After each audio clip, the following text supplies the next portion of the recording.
Shawa Shina Punk and Tushina Shavawaki. Shinama Kikirani, Tsai Shavakirani, Tsai Makikirani.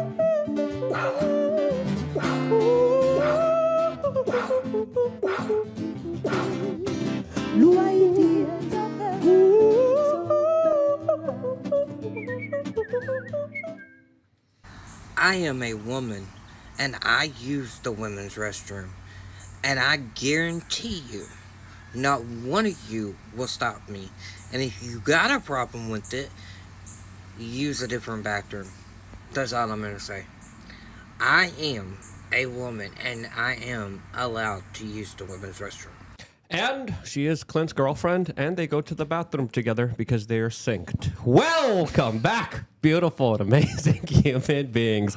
My name's Luke Gradowski here of the best politicalshow.com, and we are going to be going live for the next 2 hours discussing all the latest and craziest stuff happening in the world right now, as of course there's never a shortage of things to discuss, as there's a big conflict breaking out right now in the Middle East, as the acting Secret Service boss just gave a big admission, as there's some new convenient facts coming out for the Democrats that are also singing from the same tune today and calling people weird when they're pretty weird themselves. Also, there's a lot of crazy stuff happening in the United Kingdom. We're going to be talking about that, plus a lot more, all here on this independent media broadcast for the next 2 hours, which I would ask you guys to share with your friends and family members. It is more imperative than ever. There's a lot of underhanded algorithm things happening in the midst of this technocratic gulag platform that we are all on right now. And truly, you guys getting the word out there, which you have been doing for 20 plus years, allows us to still be here. This show also has your direct participation in it. And one way to directly participate is to call in to the show, which members of LukeUnfiltered.com get to do by joining and then getting into a secret Telegram group. I'm in that Telegram group right now, and if you want to call in and be a part of the conversation, let me know right now, and you could be the caller. You could be a part of what we're talking about in just about an hour and a half from now.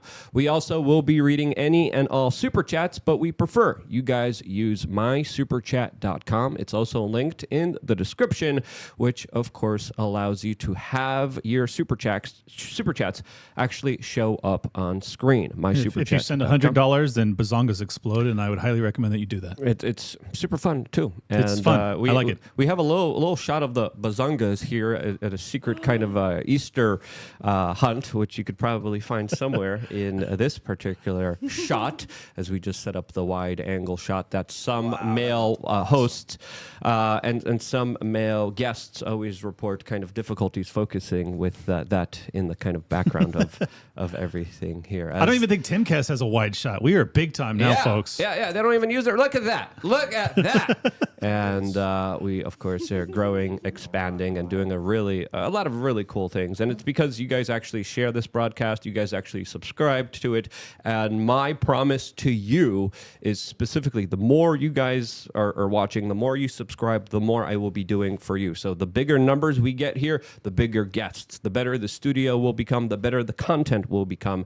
As of course, we still have a lot of people we need to hire to help us out with the technical stuff, doing other videos that I want to do in the streets. There's a lot of projects that we have in the midst here, and we're going to be doing a lot of them through your help, through your direct support. LukeUnfiltered.com, one of the best ways to do that, and you get to call in. As of course, today's conversation is going to be very interesting, as we have Dan Lyman also joining us here. Dan, for the people who don't know you, who are you, and how would you introduce yourself? Hi, I'm a correspondent for InfoWars, been there a long time, and I run an organization called BorderHawk, borderhawk.news. To be very clear, nothing that I say today reflects the views of BorderHawk, but I will be very excited to be with you for the next 2 hours. We've actually known each other for a while, and it's great to finally collab with you. Yeah, there's been a lot of history, a lot of on-the-ground reporting that I always kind of see you doing, and you definitely do a lot of good stuff, so it's awesome to see another fellow person who actually hits the streets and does real reporting to actually join us to tell us about all your crazy stories that you've been a part of. Bilderberg Turin. Oh, yes. Wow. Yeah, so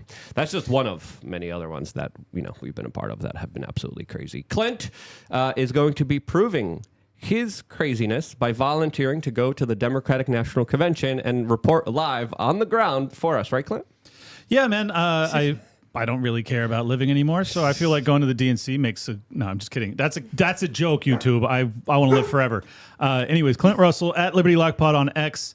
Liberty Lockdown is the show, and I just had on Kathy Barnett, who went up against Dr. Oz, and we had an incredible deep dive conversation. She does not hold back. That woman is an absolute savage in the best way possible. I love her deeply, and we are now best friends. So that'll be coming out later tonight, and I hope you guys check it out on Liberty Lockdown. Ian's in the building. Ian Crossland is here to be radicalized by us. That much more, right? Right? Ian? Well, the tables have turned, Luke. You're the one that's going to get radical. Uh-oh.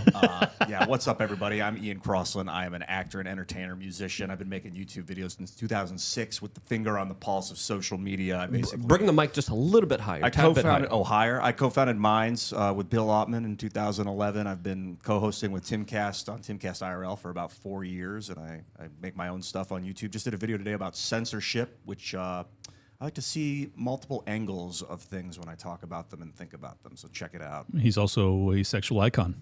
That's true. Yeah, that's true. Very and we got Steph on the buttons. What's up, Steph? Hey everybody, this is Steph. We are Change, ready to get into it and pushing the buttons.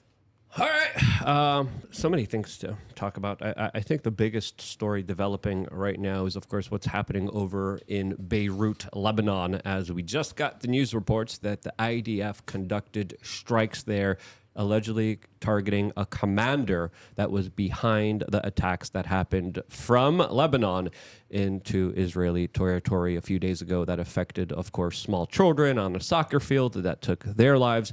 It looks like this is a kind of tit-for-tat kind of retaliation, as some people are warning that this soon could escalate to a grander war in the region, which would be absolutely tragic, which would be absolutely unnecessary and absolutely reckless to do, as it does look like that could potentially happen, especially with this news of U.S. warships now headed to Cyprus to potentially help evacuate citizens from Lebanon, as the U.S. Embassy also a couple days ago warned American citizens not to be in that region and in that territory. This is worrying news, as of course we've been telling you guys for many months now that Israel is in a very kind of weird position. There's a lot of people protesting their current political leadership that is involved in, of course, a lot of conflicts. And a lot of people have always kind of said, if these conflicts end, so does the kind of political rule by these political leaders. And it definitely does look like the argument that we've been making, that this is going to be a larger expansion of this conflict, is becoming true. Hopefully it stops here. Will it? I don't know. What do you guys think? I have no idea. I mean, I'm very nervous about it because we've been witnessing tit for tat retaliation. The truth is that many of these nations are looking at what Israel is doing in response to October 7th, and they're saying to themselves, this is too much, this is too far. Their people are very upset, and they want there to be peace negotiations. And, for many of them, they perceive this under like an Arab kind of religious attack or Muslim. And it's just, that's their perception, and I totally understand why some of them feel that way.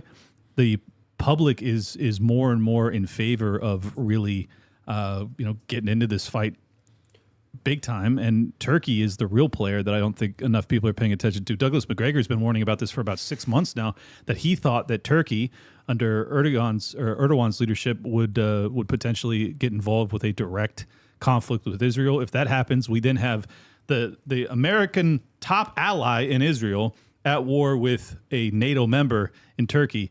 I don't know what you do in that situation. So, no, and I don't like the rhetoric that we're seeing out of Trump lately. He seems very pugnacious in this arena as well, and he had a very peaceful presidency in comparison with many other presidencies that we've had. But recently posed with Netanyahu at Mar-a-Lago, Netanyahu holding a total victory hat. People are wondering, what does total victory mean? And some people are concerned that total victory means just all-out war in the region, and of course we don't want to see that. Greater Israel. Like it's starting to develop. It's really expanding outside Israel's borders. Yeah, the statements from Trump are kind of perplexing on this entire matter, because in one sentence he's like, "We're going to end the war. We're going to stop it. It's going to end." And in another one, he's saying whatever they want to do, they're going to do.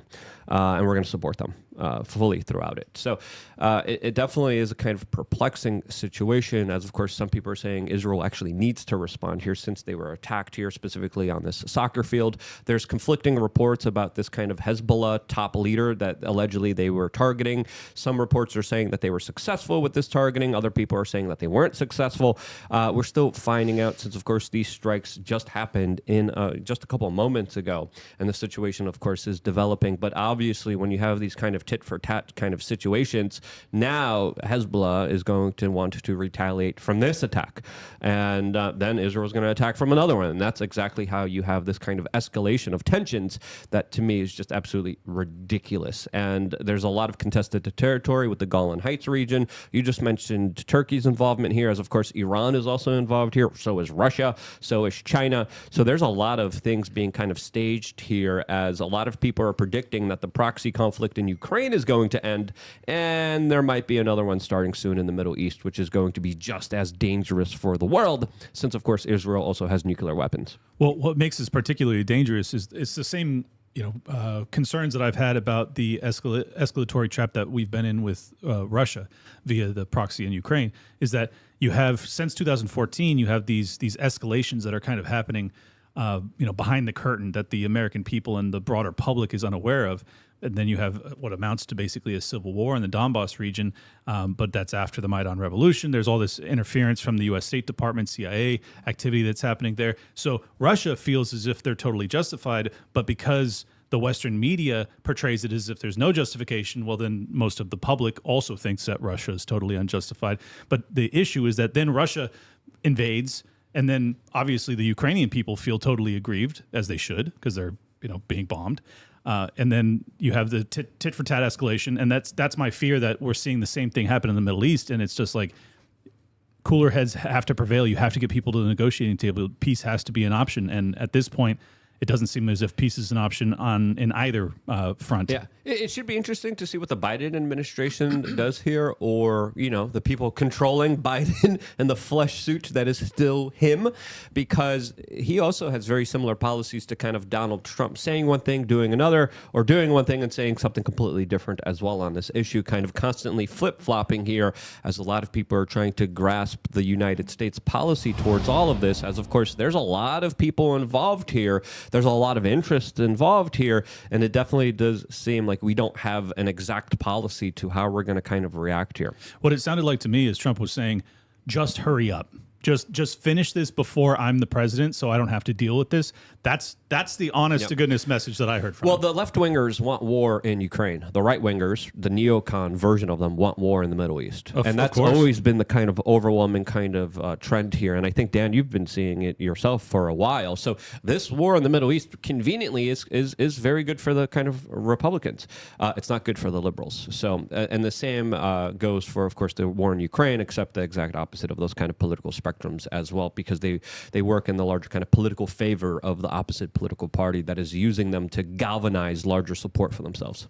So. Yeah, and I think you're starting to see, since the kickoff of everything in Ukraine, you're starting to see schisms within otherwise cohesive political factions on the left and right, where you have on the left, you have a strong faction of the left now that is totally opposed to what's going on in the Middle East, and they opposed to the involvement. It's going to be interesting to see how they turn out to protest at the DNC in a couple of weeks. Oh, here. yeah. But then you also have the same thing on the right, where there's a lot of us, I would say, in the MAGA right, who are like, no, we want no involvement in any of this. But then you have, of course, the boomer cons and the neocons are just like, give Israel whatever they want. Let them, let's keep supporting this war. Personally, I don't want any involvement in any of it. I don't want to fund the destruction of any innocent people. And I think that there's a little bit of meeting in the middle between both sides that are kind of looking for peace. Yeah, I don't want any war. I want to stop financing all the wars. As of course, U.S. national debt just hit $35 trillion. These are levels that there's no going back from. I can't believe this. Foreign conflicts. We have that story pulled up, and then we have some other kind of alarming financial news that we're going to be talking about at the end of this particular broadcast, especially with the U.S. national debt. As of course, the United States also is sending an additional $2 billion now to Ukraine. That news just broke yesterday as well. And And it's interesting to see this kind of fracture within the Republican Party, because being at the RNC, I remember typically covering these events, and it was predominantly the Mitt Romneys, the Bushes, the neocons, the Dick Cheneys, and all these other horrible kind of warmongers that were in control of this party. This latest RNC, you didn't see any of them there. It was beautiful. It was great. But you do see a new faction that does represent kind of America first. But even within that, there's a lot of contention around the kind of policies towards Israel, which, of course, is a big dividing line. For me, it's simple. I don't want any war. We should be promoting diplomacy. We should be going to the negotiations table. We should be saying war is never the freaking option here, and we will not tolerate it, and we will not finance it, and we will not protect and back you creating more harm and death on this world. That's simple. That's all we want. And I don't care if it's in Ukraine. I don't care if it's in the Middle East. I don't care if it's in Asia. War should never be the freaking answer. But the military-industrial complex has hijacked our government, and it looks like they are trying to codify the financing of war, regardless of who is president, regardless of whatever region they're going to be involved in. And you raised a really good point yesterday. On the same day that the administration announced nearly $2 billion in additional military aid for Ukraine, we saw the U.S. government move approximately $2 billion worth of Bitcoin. We're starting to wonder, are these two things connected?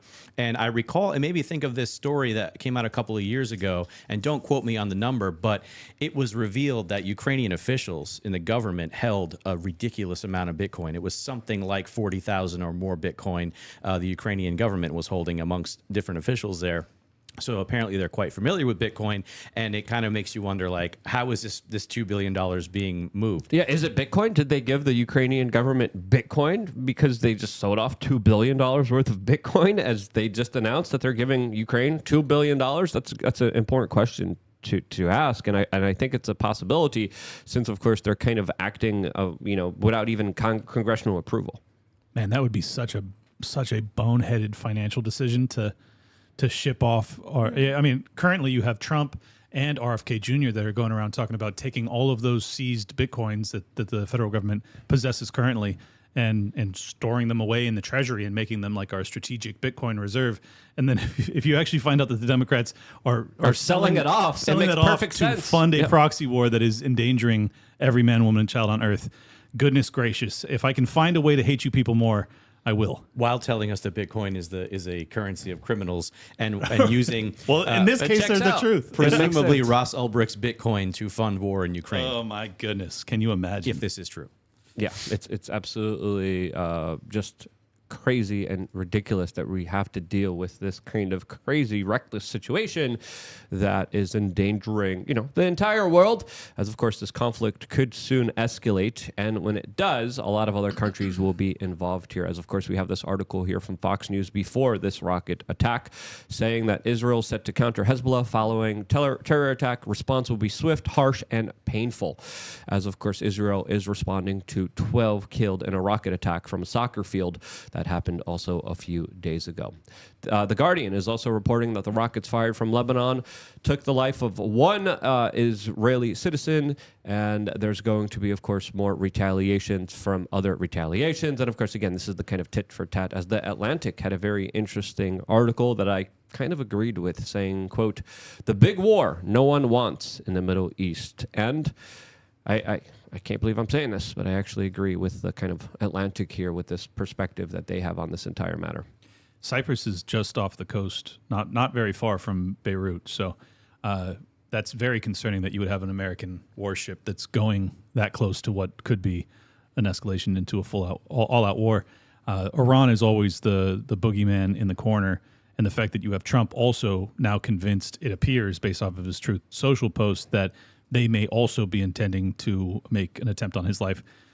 I don't know. I don't know what's going on. I don't know who to trust. I don't know who to believe. I don't know if there's anybody that's genuinely anti-war. Even when I had Kathy Barnett on Liberty Lockdown this morning, she's like, this is the America First movement. Like, we're taking the GOP over.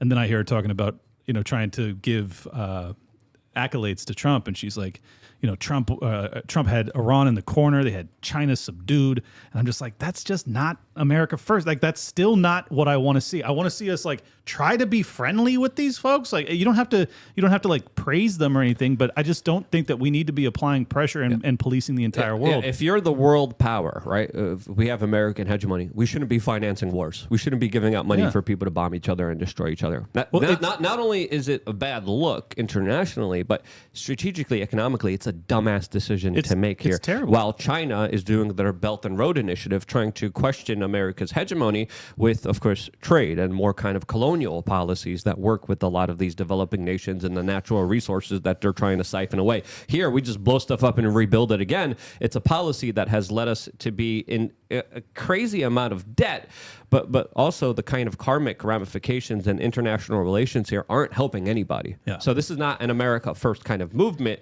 And even if you want to make the argument, yeah, we should be spending money internationally, there's better ways to do it that are more kind of beneficial to the American people, its interests, and our kind of geopolitical hegemony on the world. We're paying $1.5 trillion in interest over the next 12 months. To who? Well, Exactly. Great question. to the bondholders. I mean, To the U.S. Federal Reserve quasi-private banking system. Well, it's that, but it's also the American people that own treasuries. It's foreign governments. It's pensions. It's a lot of people. It's not just this is not just like money that came out of thin air. It was actually lent to the federal government, but it was utilized in such a terrible way. I think I can spin this both optimistically and pessimistically. Optimistically, the American people are totally done with fighting these wars. They don't seem to have any interest whatsoever in actually engaging our troops against Russia, for instance. Thank God. But because of that, like there's this real lack of, I don't know, war fever from the American people, which is good. Now they've decided to circumvent that and just use other people's soldiers with our money, our munitions. Like, it's like the wars haven't stopped. We just stopped fighting them. And I'm not sure that is a sustainable I think they paradigm. realized, hey, we can't really do it, but we'll get other people to do it for us. Exactly. Right? It's like, and that's exactly what they're doing with Israel, exactly what they're doing to Ukraine. And if you're a Ukrainian citizen or Israeli citizen, you're like, why am I fighting these wars? Why am I doing the dirty work? And this dirty work doesn't even benefit the American people or the American empire. It doesn't help anybody, as of course, if we had peace, if we had trade, if we had good international relations, everyone would be happy. We'd be trading natural resources, we'd be building, we'd be growing. But I think it's fair to say that there's a large element of the U.S. government that has been hijacked by death merchants, and that's what we usually call the military-industrial complex. And we've seen it in full heyday during the Bush administration, which was absolutely ruthless. And we saw it under the Barack Obama administration. We saw a different iteration of it during Trump, who, again, wasn't perfect, but there wasn't any kind of new wars started. Well, people, when they hear me say, like, why do we have to be enemies with these people? Why can't we just try and be friends? People will be like, you think we're going to be friends with Vladimir Putin? It's like, hey, bro, we trade a hell of a lot with the Communist Party of China. We also, like, we're buying Venezuelan gas. But then Saudi Arabia, I mean, we do business and we're friendly with some of the worst people on the planet. But then, Putin, he's this extraordinary evil that we have to risk nuclear holocaust over. It's just an absurdity. It's a lie. It's not true. They don't have any moral qualms when it comes to negotiating these trading agreements. So I don't know how they dictate and decide who they're actually going to make a real enemy, but it seems to me as if it's a leader that is unwilling to go along with the U.S. dollar hegemony. And Gaddafi, Saddam, Assad in Syria, and now Putin. That's what it looks like to me. Yeah, it's absolutely crazy. And to me, it's just the pathway towards absolute, total freaking lunacy. And I think we need to, call it out. There's really no longer a kind of anti-war movement. There used to be. But then they all kind of oddly just became kind of brainwashed zombies that support the current thing. And the current thing means supporting more war, which has been an absolute kind of fascinating bamboozle of the American general public. Because throughout the 60s, throughout the 90s, throughout the 2000s, there was always a big presence of people saying, no war. the corporate media, especially MSNBC, are the biggest warmongers now. And the kind of transition here, I don't know if you could speak about this, Dan, because you were in this business as long as kind of I've been as well.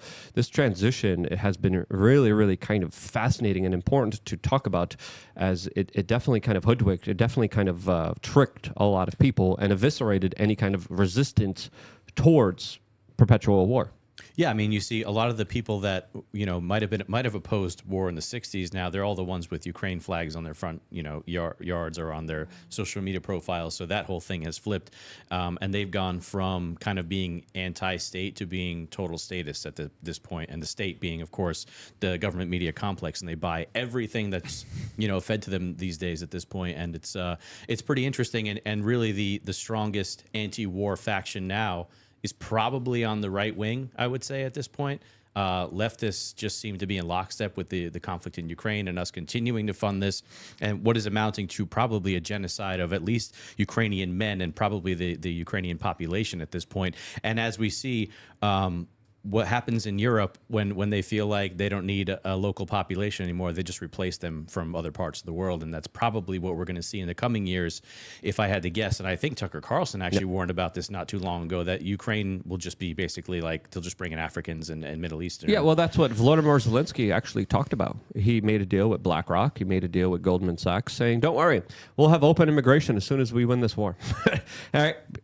Because they need it, because the entire generation of young Slavic men have been literally sent to this stupid conflict, and they're being eviscerated and destroyed from not just the Ukrainian side, but also the Russian side as well, which is absolutely tragic. Dan, do you have any idea? Because I've done a lot of research on this topic, but I can't get any clarity, really. There's like really gruesome and grim prognoses and estimates of casualties, and then there's some that are more moderate. Do you have any idea? I take it all with a grain of salt, because like you dig into it, and it's so hard to find out what exactly is going on. But I think it's hundreds of thousands at this point. That's kind of where I'm at with it, yeah. Easy to say. And the Ukrainian population isn't as large as the U.S. I mean, as a proportion, it's a lot of people. And you see now, I mean, they're bringing like elderly people into the military. They're bringing women into the military. And you see all the time now young men being arrested who are trying to leave Ukraine. They get caught in other European countries. They get arrested and they get sent back to Ukraine. You don't see that really in terms of illegal immigration in Europe. When these people are caught in other countries, generally they're allowed to stay or they're given, free pass. But when it's a Ukrainian male who could go then, be sent to the front lines, they round these guys up and they send them right back to Ukraine. Right. Yeah, if they're poor, they're sent to the front lines. If they're rich and they have connections within the government, they get to, of course, not be sent to the front lines. As we've seen these crazy footage of, beach parties in Ukraine, like the wealthy are still having a great time.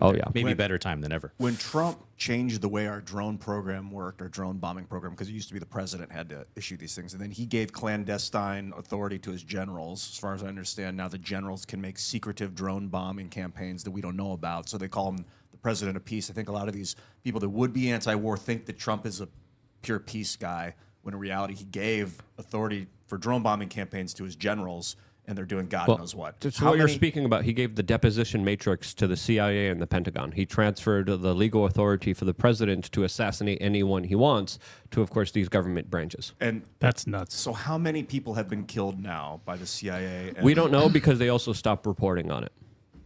Barack Obama was the one that was the kind of executive person calling the shots, signing off on each kind of particular drone strike that killed American citizens, including a young American teenager. They used to keep accounting of it, and they used to release the data. Now they don't release the data, and now that power is given to CIA and the Pentagon. It concerns me because it gives Trump kind of the ability to say, "Hey, I'm not doing it. My hands are clean."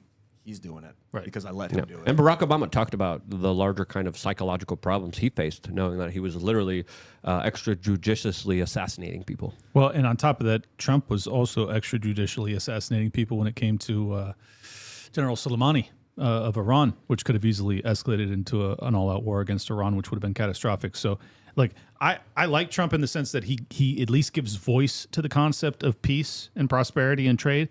But the reality of his governance is that he is not afraid to be, militaristic. So Yes, it's good rhetoric, and I appreciate it because it is beneficial to the American public and his supporters who are super rabid and diehard for him, that he will talk that way, because I think it has persuaded many of them that they're not wrong to feel that way. But when it comes to him as actually being president, I think that he will still do the bidding of the military-industrial complex at certain times. That's your anti-war movement. If you wonder where it is, they're pacified by his rhetoric. I agree. Which is why I ran for vice president, because I wanted to have a real anti-war voice that was out there to give people that option. And also I wanted to apply, additional pressure to Trump that hey, dude, your rhetoric's good, but what about this? What about that? Why did you give munitions? Why did you brag about giving munitions to Ukraine in the lead up to Russia ultimately then invading, when they were telling you, do not? If you add them into NATO, if you arm them with advanced military equipment, we will invade. Trump played a part in that, and he doesn't own that at all. He just talks about, I just want to see people stop dying. Well, that's great, but you also played a part in those people dying to begin with. Yeah. Like it or not, the Libertarian nominee, Chase Oliver, who we had on the show, not bad on the foreign policy issue. No. Out of all the other issues that, of course, we were kind of critical of him, he was actually not bad on that. On that topic, not bad, but I bet you he can't lay out the history like I just did. Talking about Trump is in control of the military-industrial complex from the American perspective. I don't know if you can hit the brakes on that thing. You can try and turn the ship, but you can't. I don't think you can stop the machine at this point. I'm with you, Luke. I don't want war, but I don't know if there's any other way. And then they have their kind of justifications. They were saying Soleimani was attacking American soldiers inside of Iraq. They're saying, Hezbollah was attacking Israel. We need to retaliate. But again, we're kind of mixed up in this kind of tit for tat kind of retaliation, which is dumb. And there needs to be someone that comes in and resolves a lot of this and says, we're the bigger person here. We're financing this. We're not going to finance this. And you guys got to stop right now. And I think that's something that needs to happen and would be beneficial to everybody. Keep in mind, too, when they say that Soleimani was responsible for attacking American troops in Iraq, there were American troops in Iraq years and years and years after that war had ended. Bring our troops home and we don't have to worry about these lunatics doing stuff to us. But that's never the option. That's never the answer.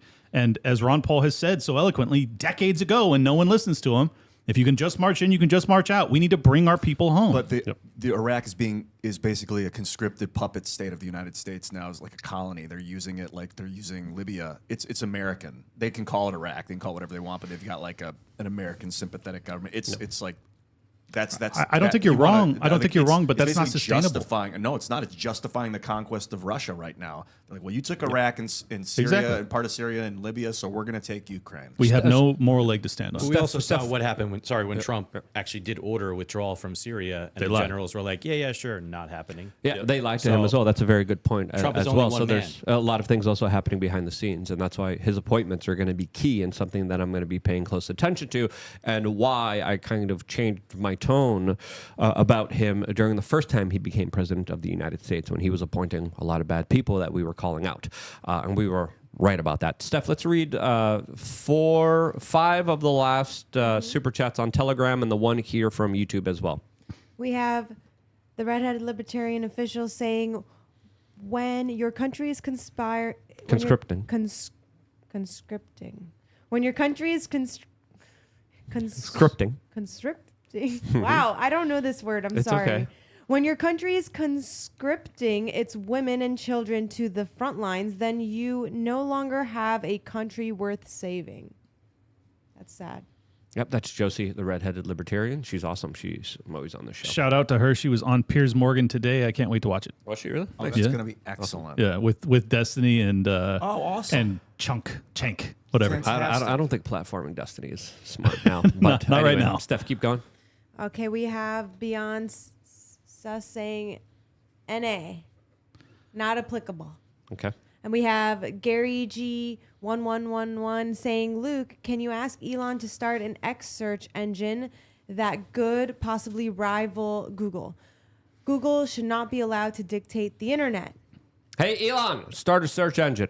Okay, keep going. Oh, yes. And there's also Yandex.com for anyone that needs a search engine without censorship. Yandex, Yandex. All right, we have Luke Eats Big Macs. You son of a gun. Gross. saying, hola amigos, Clint, your choice of women are getting worse. I agree, bro. It made me throw up. Yeah, me too. Also, He likes it. Don't He's for- into that stuff. don't forget to buy Ian's Graphene Dream from Cast Brew. Listen, It's I fantastic. detest your name, and Steph will corroborate. When's the last time I ate a Big Mac, Steph? Oh my gosh. 100 years ago. Last year. Yeah, last year. All right, all right. Good job, really. So applause. If no, I had the applause button. I used to be hoodwinked by the murder burgers. No, not any longer. I haven't had it. I don't want it. It's disgusting. Let's read the one on YouTube here on the screen. We got Uncommon News 777 saying, love the show, but guys, drink some Turbo Force. What is that? I don't even know what Turbo Force is. What is that? InfoWars product. It's Okay. good stuff. Oh, really? Well, Are you should saying have that brought us some? are you saying that we're low energy? What is the point of this? It's energy drink with nootropics in it. I feel like I'm engaged. How dare you? Yeah. Yeah. I think been this listening. show's been great. Yeah. But I will also consume whatever Alex Jones is selling. Yes. So Let's do it. As of course, he's been selling a lot of conspiracies that have come out to be true, including, of course, the biggest of one recently, and that was the attempted assassination of Donald Trump, which it looks like more and more facts and information is coming out, clearly highlighting how the U.S. government was involved here. As today, we had the acting Secret Service boss come out and say that he, quote, cannot defend why the roof at the Trump rally shooting was, quote, unsecured. This testimony's pretty important. It's pretty big. Here's a clip of it. Since my appointment as the acting director 1 week ago, I identified gaps in our security on July 13th and have implemented corrective actions. One of my first actions as acting director was traveling to the Butler Farm Show site to better understand how our protection failed. I went to the roof of the AGR building where the assailant fired shots, and I laid in a prone position to evaluate his line of sight. What I saw made me ashamed. As a career law enforcement officer and a 25-year veteran with the Secret Service, I cannot defend why that roof was not better secured. Yep, absolutely. There's absolutely no defense to it. guy sounds legit, man. At least he's admitting it. Will he be able to get the truth out of everything that happened here? What do you guys think? I just want to say it's amazing that Kim Cheadle just gets to dip out, and then this Yeah. guy has to go up and just like take the blame for the whole thing. And he sounds authentic. We don't know, but we know for sure he's up there that's just getting hammered for the whole thing because now she's run off into the Is sunset. she going to be apparently. charged with something? Doubtful. I hate to break it to you guys, but I watched a good chunk, over an hour of these hearings. This guy, that opening minute, good. The rest, atrocious. He will be fired or resign within a week or two. I would bet on it. His inability or unwillingness, I don't know which, to answer very obvious questions like, hey, why was this roof, this particularly fantastic sniper spot, not better guarded? And also, if you had local PD that was supplementing your security detail, why would you not have a static line of, or like a permanent line of communication so that if they have anything urgent, they can immediately relay that to the Secret Service that is actually on Trump's detail to pull him off that stage? And he does not have an answer. It has been 16 days, and this man doesn't have an answer to how that was not communicated. When you actually had minutes, plural, long gap of local PD surrounding the building, telling people to flee, to get out of here. And then you also have people saying, rifle, he's got a gun. And you still don't pull Trump from that stage because there is no communication with your supplemental security detail. Why would you use supplemental security detail if they don't have an ability to communicate imminent threats to the president? It makes no sense. It reeks of a cover-up. Other than that minute where he seems to be owning things, the rest of the time it was obfuscation, stonewalling. It was nonsense. He will be gone. I'm calling it. Yep, rightfully so. Get rid of all of them. Disband the whole Secret Service. Replace them with Kyle Rittenhouse immediately. Because who else do you trust right now? The government is investigating itself? Never. Yeah. The congressional investigation is going to be kind of very interesting, as well as the kind of parallel investigations by other members of Congress. As of course, we're still looking for answers here, and I think we moved to the phase of not just the cover-up, but obfuscation, especially with what we reported on yesterday, with what Facebook was doing, what Google's doing. You can't even find direct information about this anymore, and they're trying to memory hole it. And I did a video about this yesterday. They might be successful Because if you look at just the short attention span of the American people and how the social media algorithms keep making them kind of on the next kind of news cycle every 12 freaking hours, which changes dramatically. Something crazy always happens. This is a time and period that we're living in where decades are happening within just a span of a few days. They might actually be successful. And as soon as Trump kind of pumped his fist with blood on his face with the American flag, which Facebook was censoring that image of just yesterday, admittedly, I said automatically, he won the election. But now looking at the larger kind of censorship behind this and this, the attention span of the American people, they might just forget about this. It might be a non-issue for a lot of Americans, especially if they don't like him. I totally agree with you. And to see how much happened since then, that was really like individual stories that are just earth-shattering events that totally consume the news cycle. The way that Biden dropped out of the race, the way we're all of a sudden we're fed Kamala, we're being fed Kamala all day now. The major computer hack that shut down all the computers for air travel, and everyone thought was a major cyber attack. CrowdStrike, yep. And now an imminent new conflict or a growing conflict in the Middle East. We'll be talking about that next. And, you know, I said this back in 2016 when Trump actually won before he actually assumed office. And it probably sounds a little bit outlandish, but I still feel that way to this day, is that Trump should totally eschew all of the norms of prior presidents. He should not even go to the White House, in my opinion. He should rule from like a bunker somewhere in the Dakotas and take people like Eric Prince and Dan Bongino and say, give me like 100 of your best men, and we're just going to fortify this whole place. I'm not leaving, and I'm going to govern from here. I think that sounds a little bit crazy, and it definitely sounded crazy back then. But if we accept the fact that this government, this administration, the deep state is out to either allow him to be taken out or is actively working to take him out physically, then I think it makes a lot more sense this time around that he cannot trust the apparatuses of the U.S. government to protect him. Clearly. Yeah. Or to not spy on him, to not subvert him, to not work around him within the White House, to not listen in on all of his conversations, to leak those conversations as we saw in 2016, all the way through 2020. So many conversations were leaked that should never have been made public. So I think that if he's smart, he has people right now who are setting up some sort of alternative for him to just going back to D.C. and governing as other presidents do. Oh, I've been thinking this for a long time. Yes, he needs to be in a bunker somewhere, and that's how he lives. I thought you got to get out of the United States completely if he's going to do it from somewhere. He will never safe. do that. I don't think he would will. never abandon ship. And you know what I keep thinking about is how are we not hearing him come out and say something like, I'm investigating on this myself. Like, I've started figuring this out. Like, I feel like where is Trump when it comes to figuring out how this happened to himself? I think that he's in electioneering mode and he's listening to his advisors as to what they should be talking about. But I agree with you. If I were Trump, I would be under the impression that there was an attempt made on my life by my government, and I would absolutely be vocalizing that to the American people in a sense that like it might help prevent them from trying it again. Or maybe he's thinking on the inverse of that if I start to point this out, it may increase the chances that they try again. I don't know. This is like really high stakes poker. I don't know what the right play is. It's just too quiet. Like on one hand, you could be talking about it and then getting people more riled up and to kind of like, I guess like taking advantage of what happened. Yep. Being like, hey, like, look, they really don't want me in there. Let's go. But on the other hand, yeah, I guess he's like kind of playing it safe. But I think it's like too safe. It's too quiet. I'm not hearing anything from Trump. Well, he's still playing the political game. He's still going by their rules. He's still kind of abiding by, we'll find out.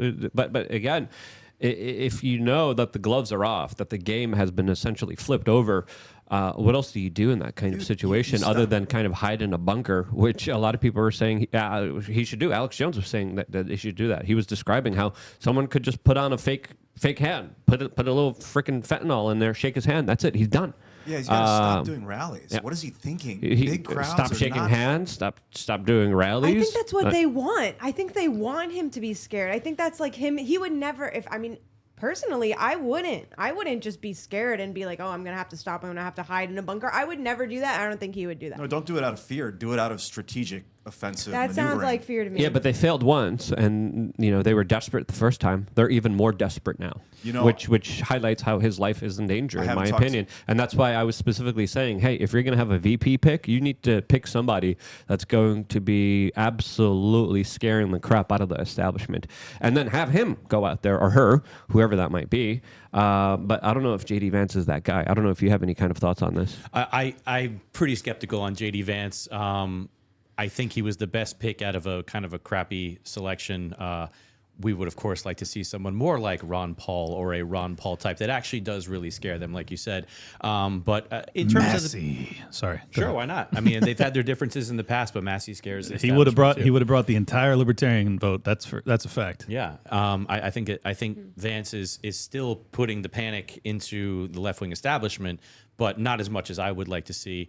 But I mean, we take what we can get. At least it wasn't a DEI pick, in my opinion. At least it wasn't pandering to, a certain voting bloc. I feel like it's a decent pick. And I will say, going back in some of Vance's statements, I found a statement from him in 2021 defending Alex Jones.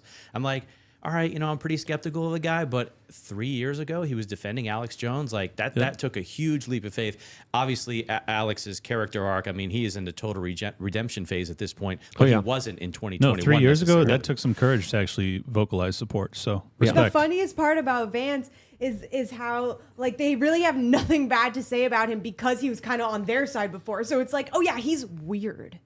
Yeah, we have a bunch of those clips played up as well. But Steph, we have a super chat, the last one on the Telegram chat. Let's read it because it's related to what we're talking about now. Pepe Payne? Yes. Saying, I did a long-range work for a decade. This whole situation is a setup, especially new vid with cops around building 2 minutes prior. There's no way the SS team behind Trump didn't see that commotion. Yep. Agreed. They literally, set up an entire situation where people couldn't intervene, and they're surrounding him, just like that school in Texas that we can't talk about here on this particular I think that YouTube channel. The plan, it seems like some sort of op to take him out. It seems like there were multiple gunmen with the different audio. Chris Martinson's been doing a lot of audio forensics on the gunfire, and it sounds like pop 3 shots from one weapon, 5 shots from a different weapon. I got it. 3 different shooters. I got to say, because Potentially 3 different shooters. No, confirmed. 3 different shooters, 3 different kind of sounds. Yeah, but I will say though, the new footage that was just released yesterday, I break it down on my show that comes out at 10 p.m. Eastern tonight. I think it closes the door on there being water tower shooters for the other 4-round volley or the first 3-round volley. Like those 7 rounds, whether or not they all come from that kid, I don't know, but they all come from that location. I'm very confident because they sound the exact same. This is the best, closest footage we have. And audibly, I can't make out a difference. Well, some people think Chris was suggesting that somebody was in the building and somebody was on top of the building. That's still a possibility. Boom, boom, boom, with kind of an echo, a low, hollow echo, and then pop, pop, pop, pop, pop, pop. That's still a possibility because you could have different velocity on the rifles, in which case you would still have the boom snap, which is what he was analyzing. So it could be a different rifle from the same location. But all I'm saying is that they came from the same location. So the water tower thesis, which is that John Collin guy had been pushing, total bunk as far as I'm concerned. U.S. Senator Mike Lee had some very interesting comments about this. He just came out today and said this. Why on earth did the snipers assigned to the second-story window with the clear view of that infamous sloped roof, a clear view of where the shooter stood and tried to kill President Trump? Why was that manned initially with snipers, with sharpshooters, and then abandoned at some point before the shooting took place? Now, look, these are and should be obvious and easy, basic questions for the Secret Service to answer. And they have had no fewer than 17 days since the attack to answer these questions. These are questions that they should have started asking and probably should have been able to answer within 24 hours. And yet, again and again and again, what I heard, what my colleagues heard, what you heard if you were watching, was we're looking into it. I'm sorry, that doesn't cut it. Yeah, I think the politicians, even the left-wing ones, understand that their butts are on the line as well. And if they could do it to Trump, they'll do it to anyone who tries to buck the system as well. 100%. I mean, Mike Lee, Ted Cruz, there was a handful of others that really grilled this dude. and the dude fell on his face time and time again. I think he's toast. Honestly, it doesn't have the same outrage because the Cheadle hearings were the first thing that happened right after, and as we all know, they are trying to memory hold this incident.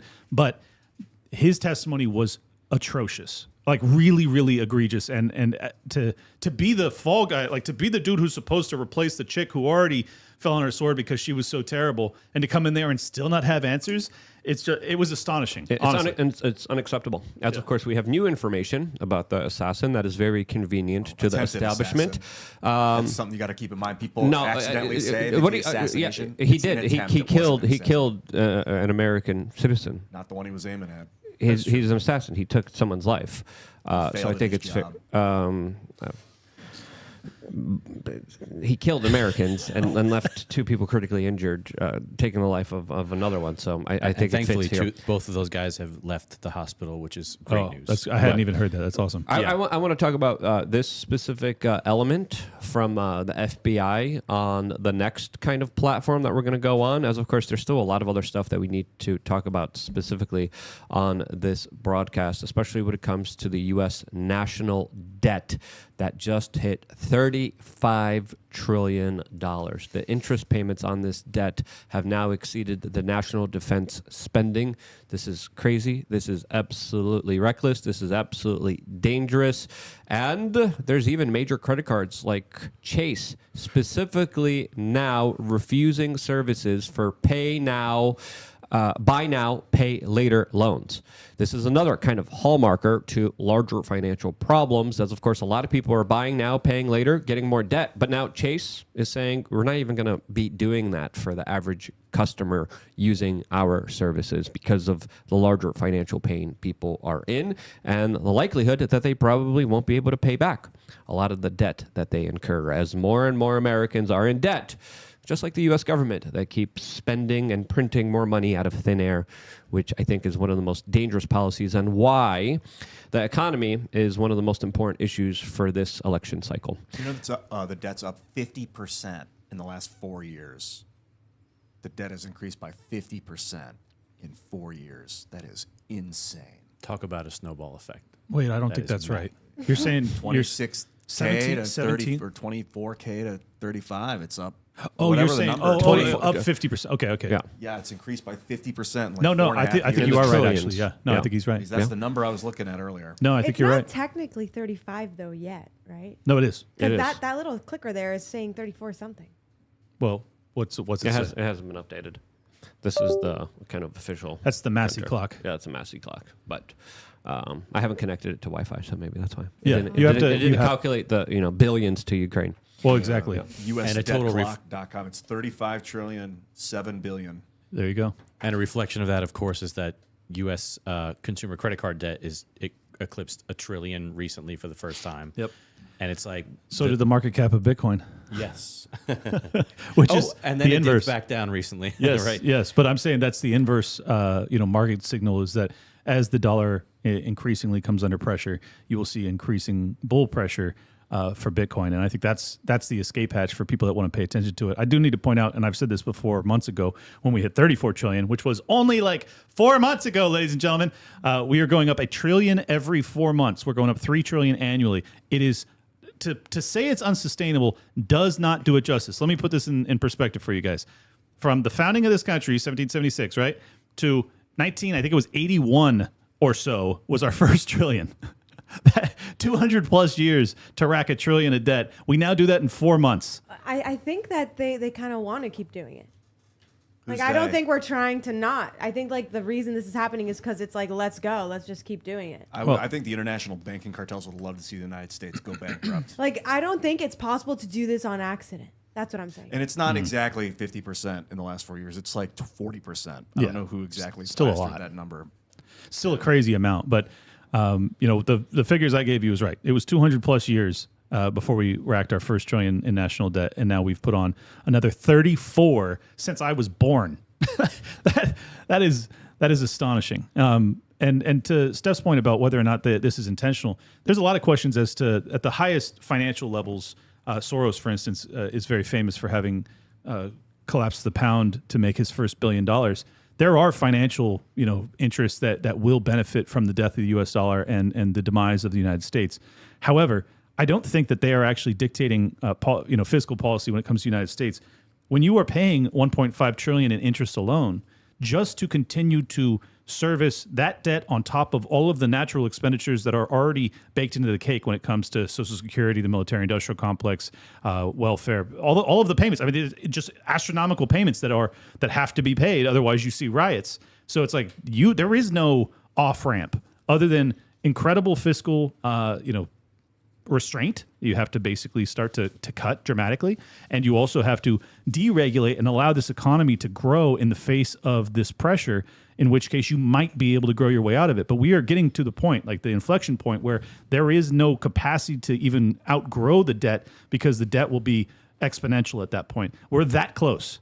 Like, I'm telling you as a finance guy, that's how close it is very dire, and the next president will have to decide that path. And if Trump surrounds himself with swamp monsters, it will not be remedied. If he turns on the printing press to the tune of $7 trillion as he did in 2020, it will not be remedied. The country and the U.S. dollar will die. So he's got to be better. And what's the answer? Buy some Bitcoin, right? Well, because they probably won't do the right thing. Yeah, buy some grow Bitcoin. food. Like if a lot of people started growing food, if how many people? 350 million. If 30 million people started growing their own food and take that burden of cost off of the economy, then that could help. Yeah, I mean, it would add supply to the food, add to the food supply, in which case prices could theoretically come down. But you're also just looking at the face, like inflation is really a monetary phenomenon, so it's coming from the printing press. I don't know how you absorb those extra currency units out of the system, because we're talking about trillions and trillions and trillions of dollars that have flooded the zone. So this is why you don't do that. This is why you don't. Yeah, but they did. I think it's very hard to predict when things are going to finally, face the reality of the current situation that we're in, since, of course, a lot of people are predicting a downfall economically for a very long time, since the trends aren't being followed. The ups and downs aren't being followed. Everything's just going up and up and up, which a lot of people are saying it's going to result in a very heavy, big fall for the economy. But, from everything that I'm kind of looking at, from everyone that I'm talking to, everyone's saying 2025 will be the year where everything's going to come to a head, and this is going to be the major kind of key issue that a lot of people are going to be dealing with. And I think this is why Trump's even talking about implementing Bitcoin in order to help deal with the U.S. national debt problem, which is pretty crazy that we're at this point. As long as the U.S. dollar has purchasing power, as we talked about a little bit on yesterday's show, I think it'd be really foolish if you are trying to defend the United States to not acquire 1 million Bitcoin, which is the number he floated. He says that they have 200,000 in their possession from, I don't know, confiscatory garbage. But if he wants to buy another 800,000, you got a printing press. Yeah, turn it up and buy it, man. Well, RFK Jr. talked about how he would implement a kind of reserve that the United States would continually invest in and buy more Bitcoin. He said 4 million would be his target number. Yes. Whoa. Yes. That's enormous. I don't There's see only 21 million of these things, the folks. value of Bitcoin. I don't get it. It's a piece of digital crap that can be turned off at any moment. Hey, Ian, wait until you find out about the U.S. dollar. I have Bitcoin. I understand the value of crypto in the modern consciousness, but the real value is null. It can be, and it doesn't have a finite supply like people think. Wait, you how can not? always divide it up, and then you can start it and you can fork it and create a whole new chain of Bitcoins. You can fork it, but there's only market demand for the base chain Bitcoin. That everyone There's uses. hundreds of The cryptos. dollar has There's value Ethereum. because people believe in it and use it. So the same goes for Bitcoin. People use it I and thought value there was it. a cap. I thought Bitcoin It's 21 million. There's no yes. cash involved with Bitcoin, which is concerning. Like if the power goes out, it's useless.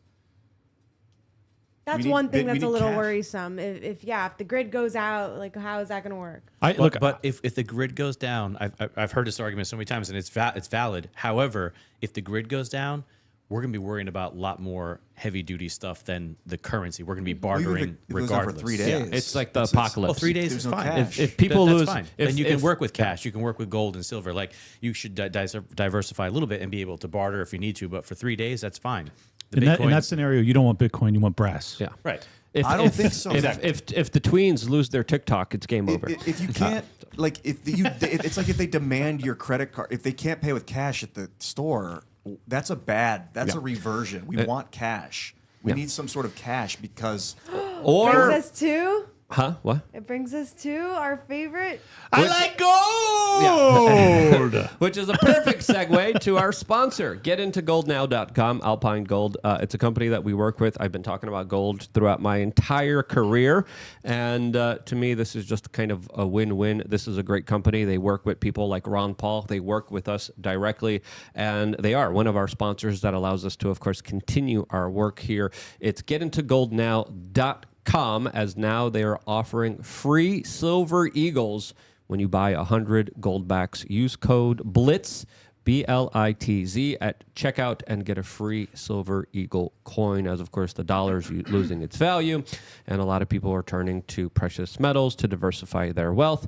And again, gold is something that I like. It's something that's tangible, and something that, of course, it's just common sense, as of course precious metals are pretty cool, and I think widely adopted more and more in our modern day and age, where people are questioning the validity of the US dollar. Alpine Gold, you could buy gold, silver, gold backs, IRAs, you name it, they got it. And check them out. We will put them in the comment section down below, and also in the description, so you could click on them and check them out.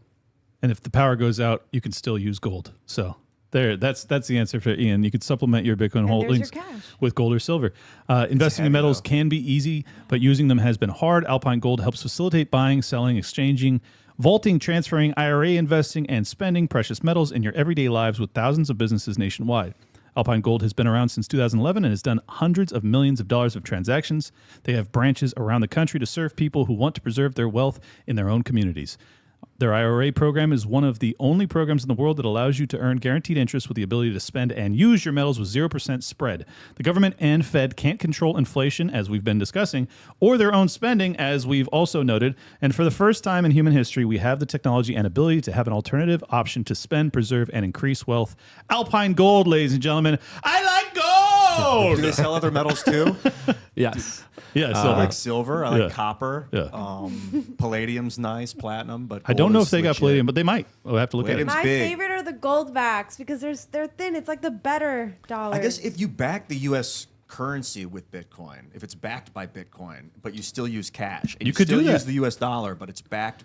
You could Bitcoin absolutely do that. It would With it would the be gold it would be the Bitcoin standard as opposed to the gold standard. Yeah, That's what they did with the gold. We got some gold backs here that, of course, Look we at have that. there, and Gold's of course, we have amazing. them behind Ian's head. If you look into Dude, it's a the top superconductor. of Ian's head, you see a bunch of the gold backs. A lot there of as well. places in New Hampshire So, accept those bad boys. A by the Free way. State Project is I think also. they made gold. They figured out what gold is platinum fused with hydrogen. Platinum gets so hot in the sun that hydrogen fuses in, and you have burnt platinum, basically. shiny. Steph likes it because it's shiny. I do too. I like a shiny. And, So good and for it's you. pretty cool. And we like to support companies that support us, and voting with your dollar, and having alternative plans, diversifying your wealth. I think it's something that I think a lot of people should be looking into, since we're living under extraordinary times that are absolutely crazy. We got a super chat from Nikki Nada. Says, if power goes out, you collected a bunch of gold for someone to take with lead.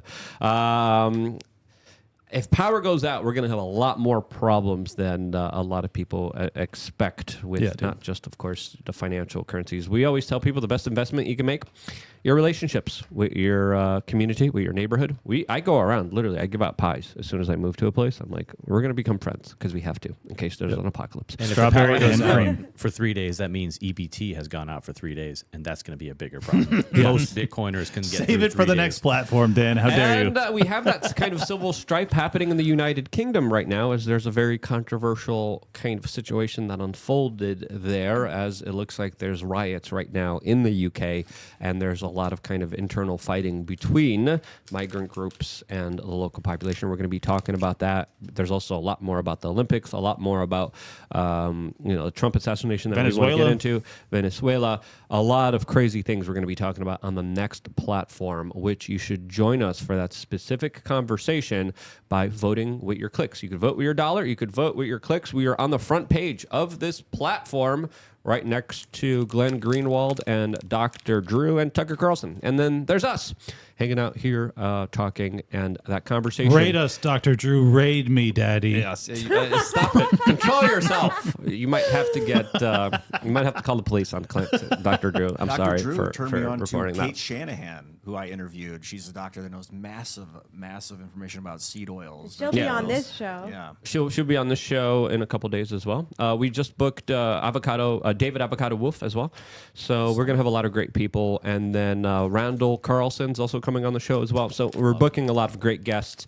I don't think Billy Carlson. Billy Carlson is also going to be here as well. Before going over, Dan, where can people find out more information about you as we leave the censorious technocratic platforms that we are on right now? You can find me on X because that's the only social media I use, Real Dan Lyman, and you can find my work at Infowars.com every day, and you can find my immigration-based work, as I said. I don't speak for them today, but it's borderhawk.news.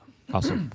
Clint? At Liberty Lock Pod on X. If you want to support my work, subscribe there. I will follow you back. Liberty Lockdown is the show. As I said, I've got a great episode coming out theoretically at 10 p.m. tonight if I can actually get the the post-production done. Working on it. But yeah, subscribe to that. And also, if you want to, I just want to remind people that you can find this show in regular podcast form. If you can't watch it, you go to your RSS, Apple Podcasts, whatever, Spotify. Search for the Best Political Show and Liberty Lockdown. Subscribe to both so you never miss an episode. Thank you guys so much for tuning in. Ian, where can people find out your crazy Miami exploits?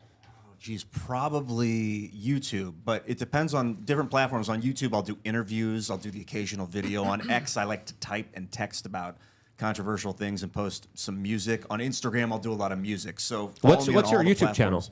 How do we find At you on Ian YouTube? Crossland. That's the one I use now. My old one's called Crossmack. If you want to watch the history of my life since 2006, I got over 1,000 videos of me growing up and going through the wild hippie phase in Los Angeles to New York, to back to Los Angeles and so on. But that's Crossmack, M-A-C-K. Yeah. But now it's at Ian Crossland. At Ian Crossland. And Steph, your DMs are still open on Twitter. How's that going?